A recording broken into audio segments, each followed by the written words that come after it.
The mid-morning sun cast long shadows across the Nevada desert as Emma Reeves squinted through the windshield of her dust-covered Jeep. At 36, she'd spent the better part of her career as an investigative journalist, but this assignment felt different, personal in a way she couldn't quite articulate. The GPS indicated she was approaching her destination, an abandoned airfield 60 miles outside of Las Vegas, supposedly untouched since the late 1980s. "You're looking for something that doesn't exist," her editor had warned her last week. Private jets don't just vanish for decades. The Caldwell story has been investigated to death, but Emma had stumbled upon something no one else had: financial records showing continuous payments from a shell corporation to maintain the airfield's security since 1989, the same year telecommunications mogul Richard Caldwell's private jet had reportedly crashed with no survivors. As she pulled up to the chain-link fence surrounding the property, a weathered sign reading "Private Property, Nitrogen Monoxide Trespassing" greeted her. Emma reached into her glove compartment and retrieved the key she'd been given by her anonymous source, a former Caldwell Industries executive who'd contacted her after her first article on the anniversary of the crash was published. "What you're about to see will rewrite everything people think they know about Richard Caldwell," the source had told her over a scrambled phone line. "But be careful. There are people who've spent millions to keep this hidden." The padlock clicked open with surprising ease. Emma pushed the gate forward, metal groaning against the desert sand, and drove toward a cluster of buildings in the distance. The airfield looked remarkably maintained for a supposedly abandoned facility. No tumbleweeds.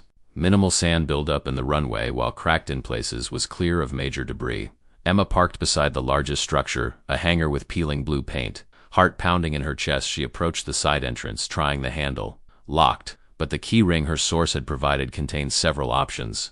On the third try, the door swung open, and the temperature drop inside the hangar was immediate and welcome. Emma let her eyes adjust to the dim interior, illuminated only by dusty skylights overhead. And then she saw it, a pristine Gulfstream 4 with the distinctive Caldwell Industries logo emblazoned on its tail. "That's impossible," she whispered to herself, circling the aircraft. According to every official report, this plane had crashed into the Pacific Ocean 36 years ago. All 7 passengers, including Richard Caldwell, his wife Caroline, their teenage daughter Samantha, and 4 company executives, had been declared dead. But here was the aircraft, appearing perfectly preserved. Emma ran her fingers along the fuselage, half expecting it to be a replica. But the registration number matched the one from the crash reports, N1989CJ. As she moved toward the cabin door, Emma noticed it was slightly ajar.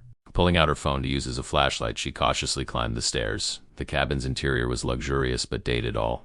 1980s opulence with burgundy leather seats and wood paneling. Papers were scattered across a small conference table as if a meeting had been hastily abandoned. Emma leaned closer, examining the documents. Financial projections, acquisition plans, and handwritten notes about a company called Neurotech Innovations. What caught her attention, however, was a newspaper clipping dated June 17, 1989, the day before the supposed crash. The headline read, "Caldwell Industries under investigation for securities fraud. He faked his own death." Emma murmured, the pieces clicking into place.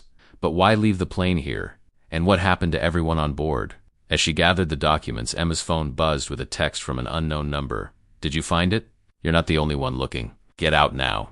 A noise outside the hangar snapped her to attention, the unmistakable sound of tires on gravel. Emma quickly photographed several documents, stuffed a few key pages into her bag, and hurried to the cabin door. Through the hangar's dusty windows, she could make out a black SUV with tinted windows pulling up beside her Jeep. 2 men in suits exited the vehicle, scanning the area with the practiced efficiency of security professionals. One spoke into a wrist microphone while the other headed directly for the hangar entrance. Emma ducked back inside the plane, heart hammering. There had to be another way out. She moved swiftly through the cabin toward the cockpit, searching for a rear exit. As she pushed open the cockpit door, Emma froze. The pilot's seat wasn't empty.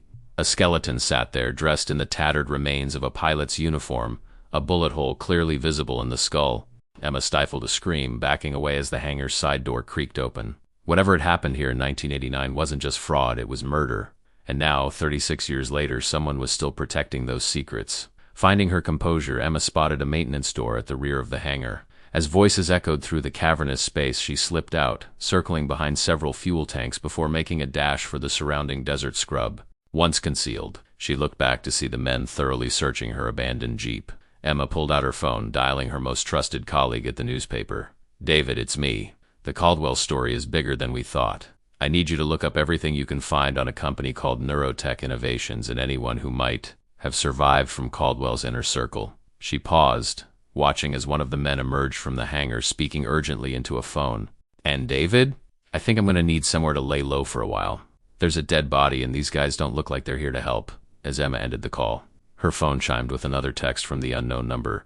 "Samantha Caldwell is alive. Find her if you want the truth. Boston General Hospital, Oncology Department. Hurry." Emma stared at the message in disbelief. Samantha Caldwell, a daughter who supposedly died in the crash at 17, was not only alive but apparently working as a doctor in Boston. If true, this wasn't just a story about financial crimes and a fake death. This was about a family torn apart, a daughter separated from her life, and secrets spanning more than 3 decades. With renewed determination, Emma began the long trek back toward the main road, staying low in the desert scrub. Whatever had happened in 1989 had set forces in motion that were still playing out today, and now she was caught in the middle of it all with a murdered pilot, mysterious pursuers, and the tantalizing prospect of finally uncovering the truth behind one of the greatest disappearing acts in corporate history. Dr. Sarah Bennett walked briskly through the oncology ward of Boston General Hospital, her white coat fluttering behind her as she reviewed patient charts on her tablet. At 53, she was one of the hospital's most respected oncologists, known for her innovative treatment protocols and compassionate bedside manner. No one who encountered her calm, authoritative presence would guess that everything about her, from her name to her carefully constructed past, was a fabrication. Before she was Sarah Bennett, she had been Samantha Caldwell, the 17-year-old daughter of telecommunications tycoon Richard Caldwell. That identity had died over the Pacific Ocean in 1989, along with her parents and 4 company executives, at least according to official reports. The truth was far more complex and painful. "Dr. Bennett, your 3 o'clock consultation is here," the unit secretary called as Sarah passed the nurse's station. "Thanks, Melissa. I'll be right there." Sarah slipped into her office to gather her thoughts.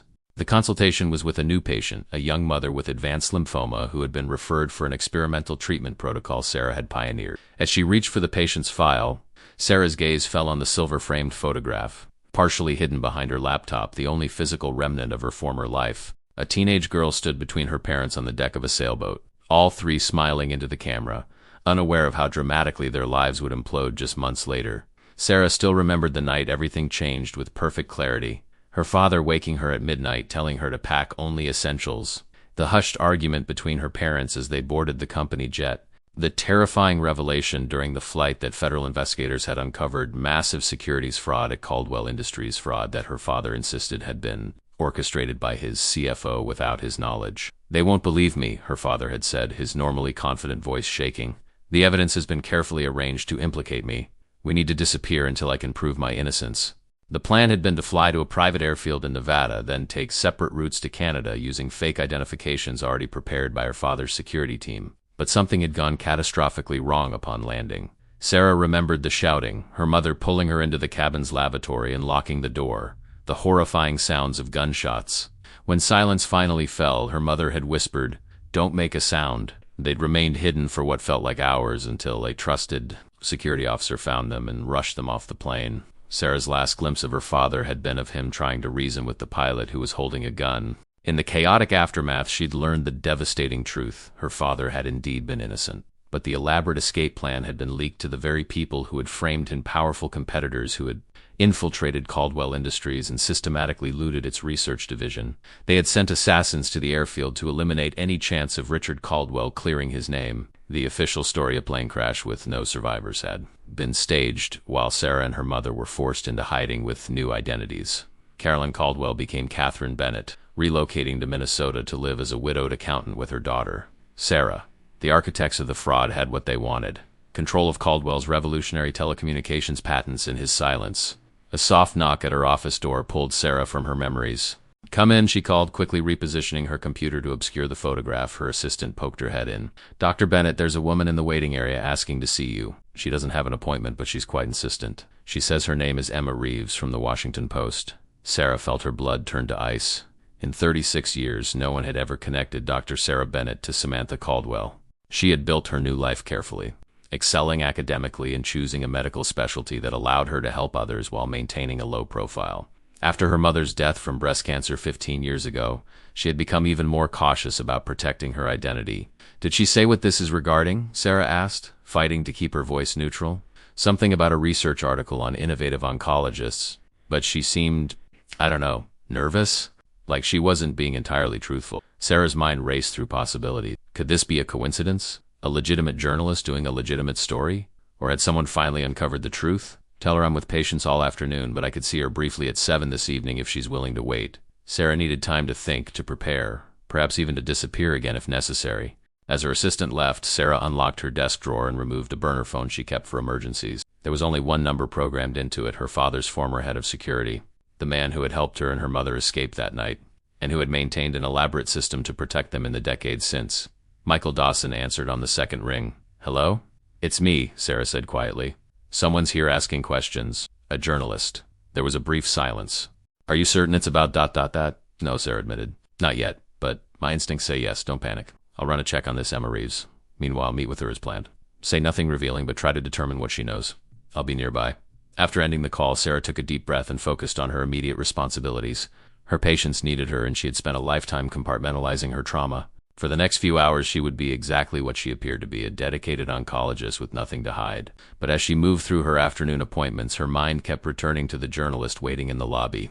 After decades of careful anonymity, was her carefully constructed life about to unravel? Emma sat in the hospital waiting area, exhausted but alert. The past 72 hours had been a whirlwind: the discovery at the airfield, narrowly escaping the men in suits, and a cross-country flight to Boston with minimal sleep. Her editor had been skeptical of her findings until she'd sent him the photographs of the documents and described the skeleton in the cockpit. Now she had the paper's full support, including a security detail discreetly positioned outside the hospital. Through her colleague David's research, Emma had pieced together more of the puzzle. Neurotech Innovations had been a small research company acquired by Caldwell Industries just months before Richard Caldwell's disappearance. Their focus had been early wireless technology for medical devices technology that had later become the foundation for several telecommunications breakthroughs credited to Caldwell's competitors after his death. More intriguing was what David had uncovered about Dr. Sarah Bennett. On paper, her credentials were impeccable: medical school at Johns Hopkins, residency at Mayo Clinic, fellowship at Dana-Farber. But digging deeper, David had found virtually no record of Sarah Bennett before her college enrollment, no high school yearbook photos, no childhood friends, nothing that established a genuine history. What they did find was a striking similarity between Dr. Bennett's breakthrough cancer treatments and research proposals that had been in development at Neurotech before Caldwell's disappearance. The connection seemed too significant to be coincidental. "Miss Reeves?" A nurse approached. "Dr. Bennett can see you now. Please follow me." Emma was led through a labyrinth of hospital corridors to a small office near the end of the oncology ward. As the door opened, she found herself face to face with a woman whose professional demeanor couldn't quite mask the tension evident in her posture. Dr. Bennett was slender and elegant, her auburn hair streaked with gray and pulled back into a neat bun. Behind her rimless glasses, her eyes were sharp and assessing. Nothing in her appearance immediately suggested the teenager from the Caldwell family photographs Emma had studied. But then again, 36 years had passed. "Miss Reeves, I understand you're working on an article about oncology innovations." Dr. Bennett's voice was cool and controlled. "I have about 15 minutes before I need to check on a patient receiving an experimental treatment." Emma closed the door behind her. "Thank you for seeing me, Dr. Bennett. Or should I call you Samantha Caldwell?" The only reaction was a slight tightening around the doctor's eyes, but it was enough to confirm Emma's suspicions. "I don't know what you're talking about, Doctor." Bennett's tone remained steady. "If this isn't about my research, I'm afraid I'll have to ask you to leave." Emma placed her phone on the desk between them, screen facing the doctor. On it was the photograph she'd taken inside the jet, the newspaper clipping about securities fraud investigations, alongside a family photo that had been paperclipped to the article. In it, a teenage girl with unmistakable features stood beside Richard and Caroline Caldwell. "3 days ago, I found your father's private jet in a hangar in Nevada," Emma said quietly. "It wasn't destroyed in a crash over the Pacific, and inside the cockpit was the body of the pilot murdered. I think you know exactly what happened that night in 1989, and I think it's time the truth came out." Dr. Bennett stared at the image, her professional composure cracking for just a moment as a complex mix of emotions flashed across her face. "Whatever story you think you've uncovered, you have no idea what you're getting involved in," she finally said, her voice barely above a whisper. "People died to protect these secrets. More will die if you pursue this." "Including you?" Emma asked. "Is that why you've been living as Sarah Bennett for more than 3 decades? The doctor stood abruptly. "This meeting is over. Please leave before I call security." Emma remained seated. "I'm not your enemy, Dr. Bennett. I believe your father was framed for the securities fraud. The documents I found suggest he was about to expose corruption within his own company, specifically relating to Neurotech. Innovations in its wireless medical technology. Technology that bears a striking resemblance to your groundbreaking cancer treatments. At the mention of neurotech, something shifted in Dr. Bennett's expression. She slowly sat back down. How much do you actually know? She asked after a long pause.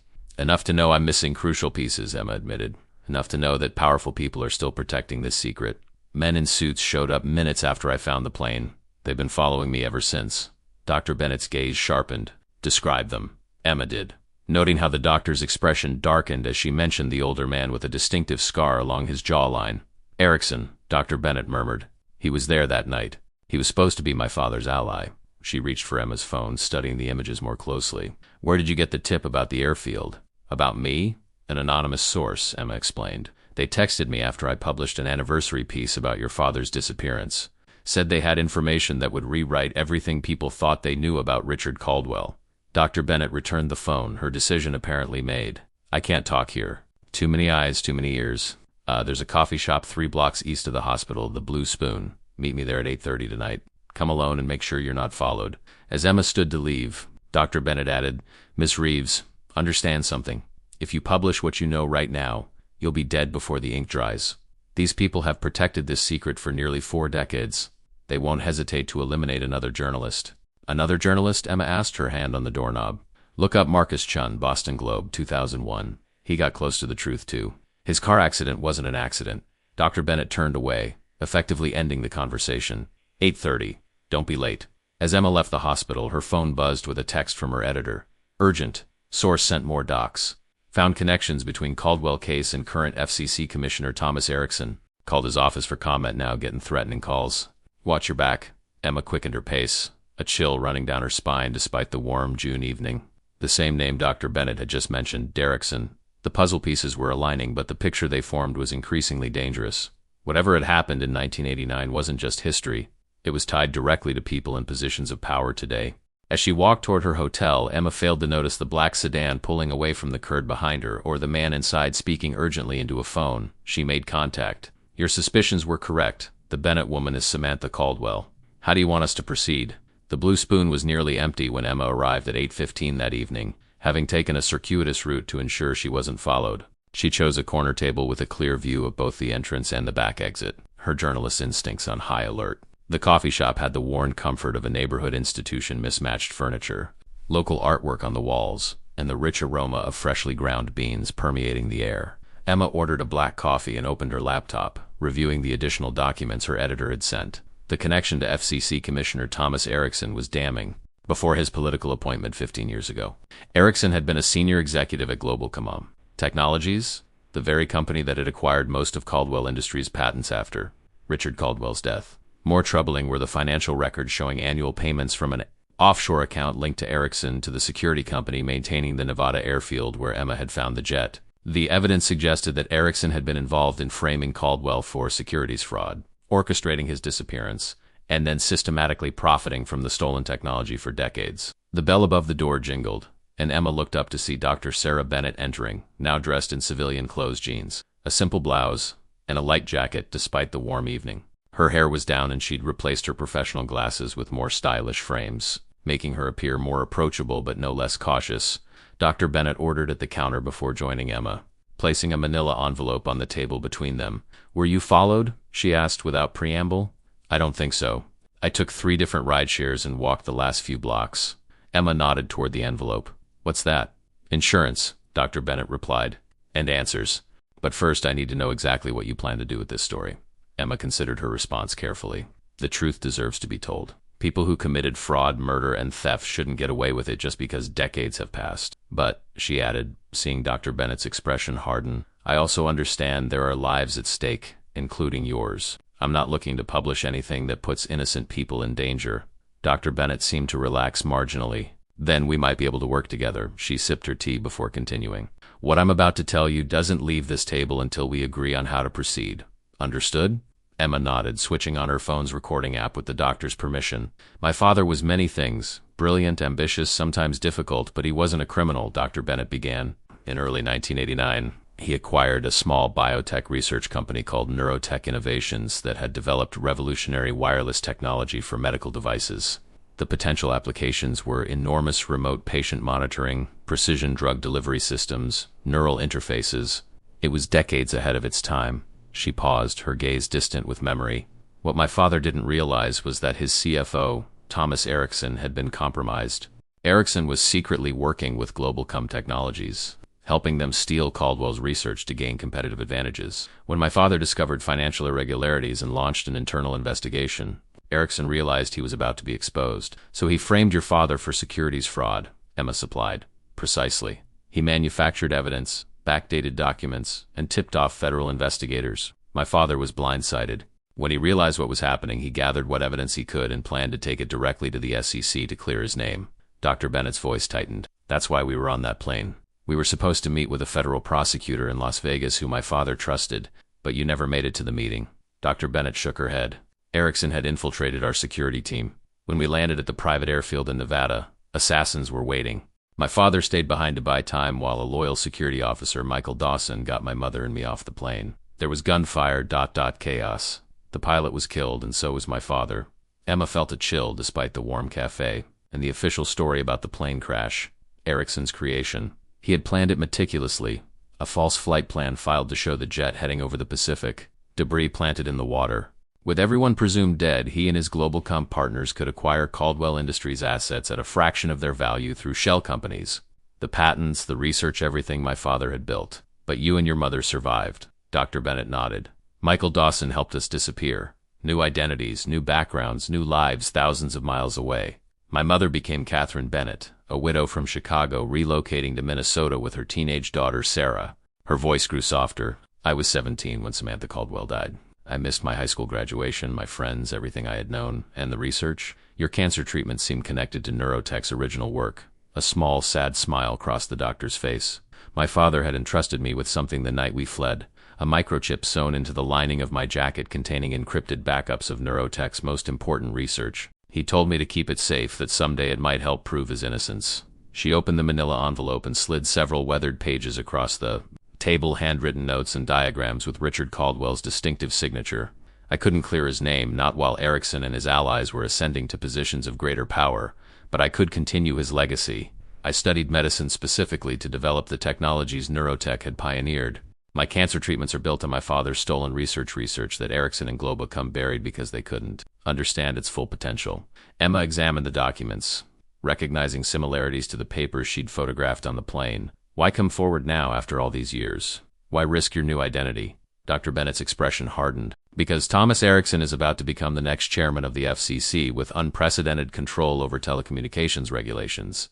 The Senate confirmation hearing is next week. The man who murdered my father, who has built his entire career on stolen research and fraudulent credentials, is about to gain even more power to shape the future of American communications. She leaned forward, her voice dropping to a near whisper.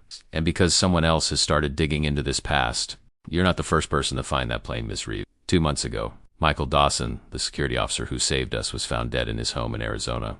Official cause, heart attack. But he called me the night before saying he'd detected unusual activity around the airfield property. He was going to check it out himself. You think he was murdered? I know he was. Michael was in perfect health. We had lunch just 3 weeks earlier.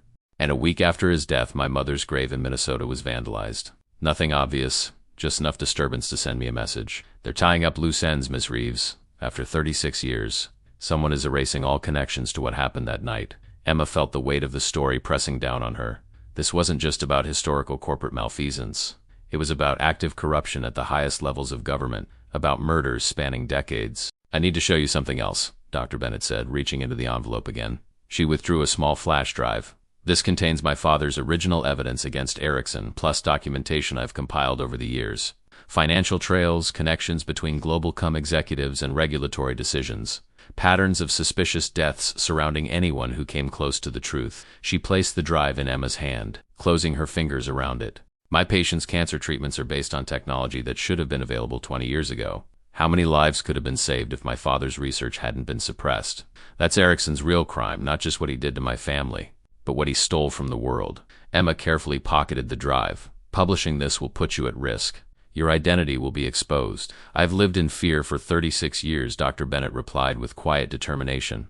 I've watched my mother die of a disease that the suppressed technology might have cured. I built a life on lies and half-truths. At some point, the cost of silence becomes greater than the risk of speaking out. Their conversation was interrupted by the sharp ping of Emma's phone. A text message from an unknown number contained a single line. "Live now, both of you. Back door." As Emma showed the message to Dr. Bennett, the doctor's face drained of color. "That's Michael's emergency code. Someone must have access to his systems now, through the front windows of the cafe." Emma spotted a black sedan pulling up, followed by another. Men in suits emerged, moving with purposeful strides toward the entrance. "Time to go," Emma said, gathering her belongings as Dr. Bennett quickly did the same. They slipped through the back door into an alley just as they heard the bell above the cafe's front door jingle. Moving quickly but calmly, they navigated through a maze of side streets. Dr. Bennett leading with the confidence of someone familiar with the neighborhood. "We need to separate," the doctor said as they turned onto a busier commercial street. "They'll be looking for us together." "I have a safe place to go. Michael set it up years ago as a contingency." "What about the story? Your evidence?" Emma asked. "Use it. The confirmation hearing is Tuesday. You have 4 days to get this published, to expose Erickson before he gains even more power to bury the truth." Dr. Bennett's eyes were fierce with determination. "But be careful. Trust no one you haven't vetted thoroughly." As they paused at a busy intersection, Dr. Bennett handed Emma a burner phone. "My secure number is programmed in. Contact me when you're ready to publish, not before. And Emma," she gripped the journalist's arm tightly, "if anything happens to me, make sure this story gets told. All of it. My father deserves that much." Before Emma could respond, Dr. Bennett melted into the evening crowd, her decades of living under an assumed identity evident in how completely she disappeared from view. Emma stood for a moment, the weight of responsibility pressing down on her. In her pocket were a flash drive and a burner phone, physical links to a conspiracy spanning nearly 4 decades and reaching into the highest levels of American telecommunications regulation. As she hailed a taxi, directing it to a hotel different from the one where she'd been staying, Emma made a decision. This story wouldn't be rushed to print as breaking news. It needed to be airtight, comprehensive, and devastating. Thomas Erickson and his allies had maintained their secrets for 36 years through violence and intimidation. Exposing them would require precision, courage, and irrefutable evidence. The taxi pulled away from the curb, and Emma caught a glimpse of men in suits questioning pedestrians near the cafe they'd just fled. Her pulse quickened, but her resolve strengthened. Some stories were worth the risk. This was one of them. The Washington Post newsroom hummed with unusual energy for a Sunday afternoon. Editors and fact-checkers huddled around computer screens. Legal advisors made rapid phone calls, and security personnel monitored the building's entrances with heightened vigilance. In the center of this controlled chaos, Emma Reeves sat with her editor, David Chun, reviewing the final draft of what would become the most significant story of her career. "This is Pulitzer material," David said, scrolling through the document one last time. "But are you absolutely certain about going forward?" "The allegations against the sitting FCC commissioner are backed by extensive documentation," Emma finished for him. "Financial records, Richard Caldwell's original evidence, Dr. Bennett's research parallels, the autopsy report on Michael Dawson showing toxicology inconsistent with natural death. It's all here, and it's all verified." The past 3 days had been a whirlwind of careful investigation and verification. Emma had worked remotely from a series of locations, never staying in one place for more than 12 hours. While David marshaled the paper's resources to confirm every detail of her reporting. They had consulted discreetly with former SEC investigators, telecommunications experts, and forensic accountants. They had cross-referenced financial transactions across decades, establishing the pattern of corruption that had allowed Thomas Erickson to rise from Caldwell Industries' CFO to his current position of influence. Most damning was the evidence Dr. Bennett had collected over the years, patents filed by Globalcom that were nearly identical to Neurotech's original research. A pattern of regulatory decisions by Commissioner Erickson that consistently benefited companies connected to the original conspiracy, and the systematic suppression of medical technologies that might have competed with established pharmaceutical treatments. "Legal's given final approval," David confirmed, checking his messages. "They're satisfied that the public interest in exposing this corruption outweighs any potential liability, and the editor-in-chief has signed off. We publish at midnight in line first, then the morning edition." Emma nodded, feeling both relief and apprehension. "Have we heard from Dr. Bennett?" "Nothing since your call yesterday confirming the publishing timeline." David looked concerned. "Are you sure she's safe?" "As sure as we can be. She's using protocols that have kept her hidden for decades." Emma didn't voice her growing worry about the doctor's silence. They had agreed to minimal contact, but the lack of response to her last message was troubling. As they finalized the last details, Emma's burner phone, the one Dr. Bennett had given her, vibrated with a text message. "Turn on News Channel 8 now." Emma grabbed the remote for the newsroom television, switching to the local Boston station. The chyron at the bottom of the screen read, "Breaking: prominent Boston oncologist missing after hospital fire." The newsroom fell silent as the reporter detailed how a suspicious fire had broken out in the research wing of Boston General Hospital late the previous night. While no one had been injured, authorities were seeking Dr. Sarah Bennett for questioning, as security footage showed her entering the building shortly before the fire started, but no record of her leaving. Initial reports suggest valuable research materials may have been destroyed, the reporter continued, though hospital administrators have declined to specify the nature of the affected projects. Dr. Bennett, who has pioneered several breakthrough cancer treatments, missed scheduled surgeries this morning and has not responded to attempts to contact her. Emma and David exchanged alarmed glances. "They're framing her," Emma said quietly, "setting her up to discredit her before our story breaks." "Or worse," David added.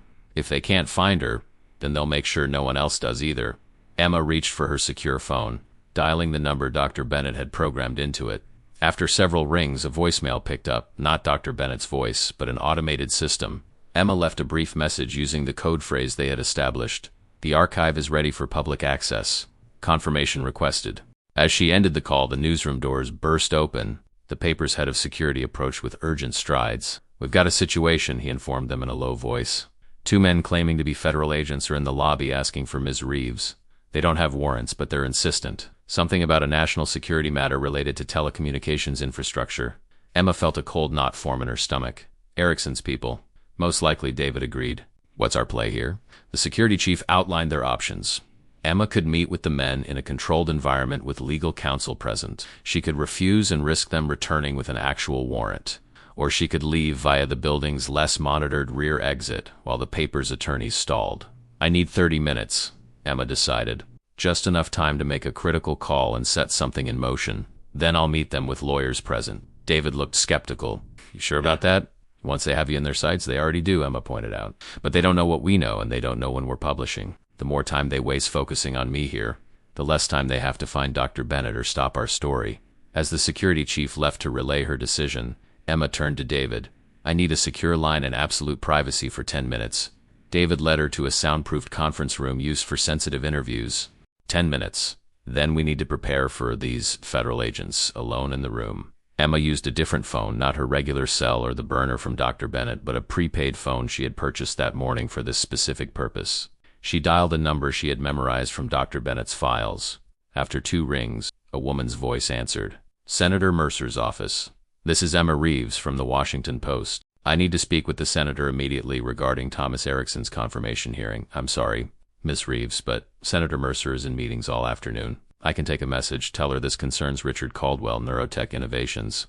"An evidence of fraud and murder spanning 36 years, Emma interrupted firmly. "Tell her that her father's name appears in documents I've obtained about the original cover-up." There was a startled silence on the line. "One moment, please."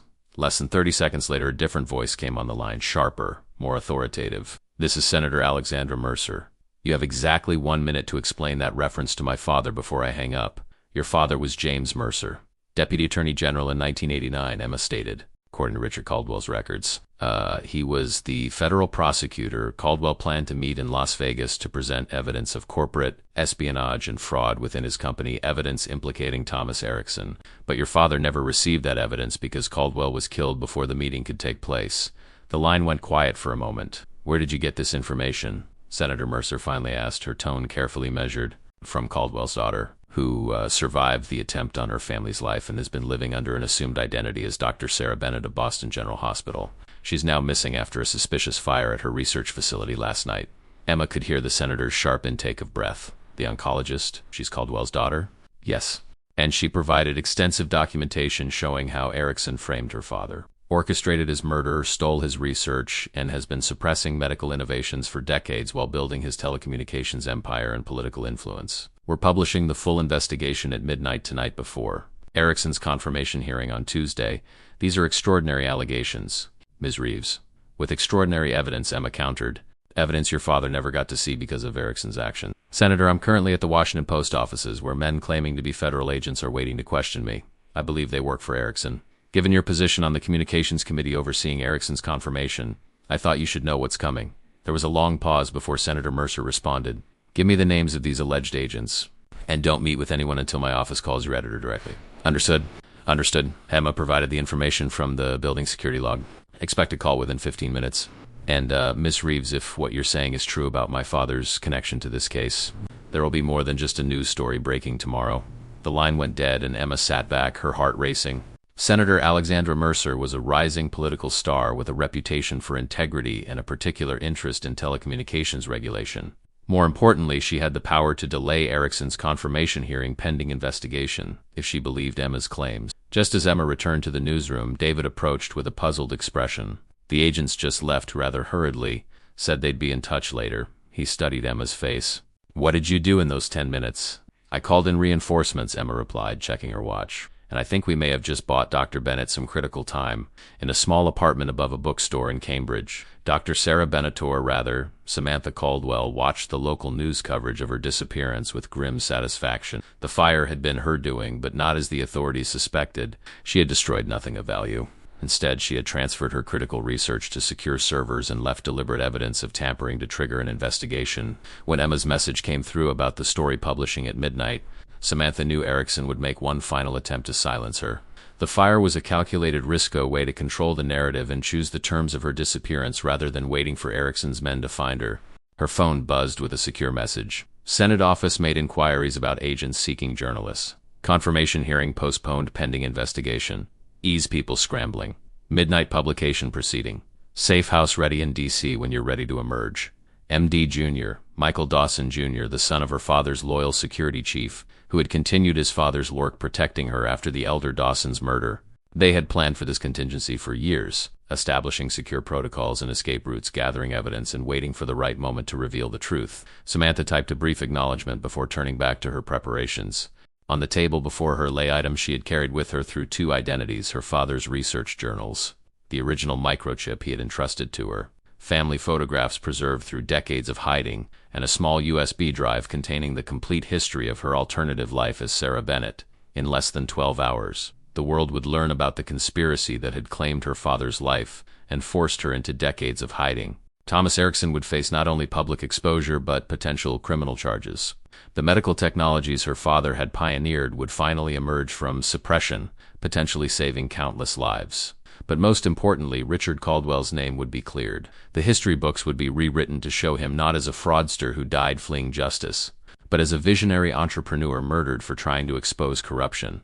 As Samantha carefully packed these treasures into a secure case, she felt a weight lifting, a burden carried since that night in 1989 when 17-year-old Samantha Caldwell had been forced to become someone else. Tomorrow would bring a new chapter, not a return to who she had been before, but perhaps the freedom to finally integrate both halves of her divided life. Whatever came next, the truth would no longer be buried in a desert hangar or hidden behind a doctor's carefully constructed identity. It would be front-page news, a testament to her father's legacy and to the power of secrets finally brought to light. At precisely midnight, the Washington Post published Emma Reeves' exhaustive investigation, The Caldwell Conspiracy, Murder, Fraud, and the 36-year cover-up behind America's telecommunications empire. The digital article included interactive timelines, document repositories, financial analysis, and a poignant personal narrative from Dr. Sarah Bennett revealed to the world as Samantha Caldwell, the daughter who had survived to tell the truth. Within hours, the story had been picked up by every major news outlet.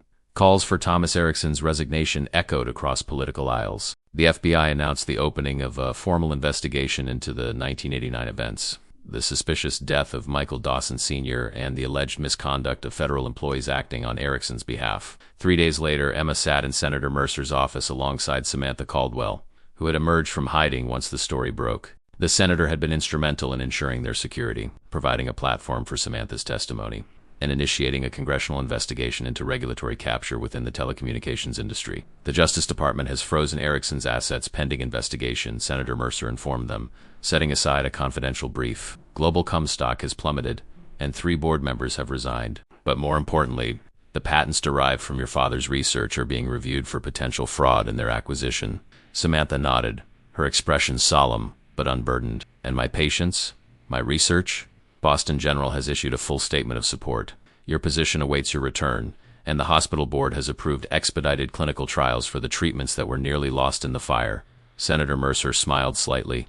Though I understand you might be busy with congressional testimony for a while, what happens now? Emma asked. To all of us? The senator's expression turned serious.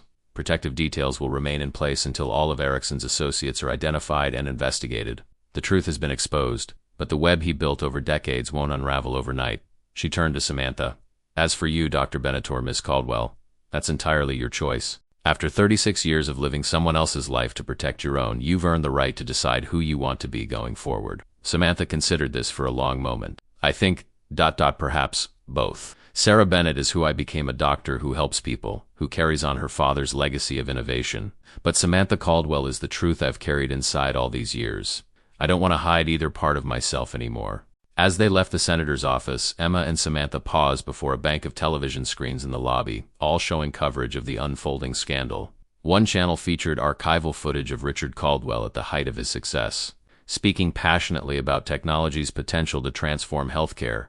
He would be proud of you, Emma said quietly, not just for clearing his name, but for what you've accomplished on your own terms. Samantha watched her father's image with a mix of grief and peace. For so long I thought justice meant exposing the men who took him from us, but I've realized it's also about fulfilling the vision they tried to suppress. She turned to Emma with determined clarity in her eyes. This story isn't over, you know. What Erickson buried wasn't just one company's research or one family's truth. It was decades of progress that should have benefited countless patients. Now that the truth is out, my work is just beginning. As they stepped out into the Washington sunshine, photographers captured the moment, the journalist and the doctor, the truth seeker and the survivor, walking forward together into a future shaped by long-buried truths, finally brought to light. Behind them, the television screens continued their coverage, the headline now reading, "Justice After 36 Years, the Caldwell Legacy Restored." The truth behind Flight 1989 had finally emerged from the shadows. What had appeared to be a simple corporate scandal and tragic accident had revealed itself as a decades-long conspiracy reaching into the highest levels of American telecommunications regulation. A family destroyed, a legacy stolen, innovation suppressed, all to protect the ambitions of those who had built careers and fortunes on the foundation of fraud and murder. But in the end, the truth had proven more powerful than the machinery of deception. A daughter's determination, a journalist's persistence, and the evidence preserved through decades of careful vigilance had finally brought light to one of the greatest corporate conspiracies in American history. And somewhere in that realm where justice and memory meet, Richard Caldwell's vision was finally free to take flight once more, no longer disappeared from radar, but soaring in plain sight for all the world to see.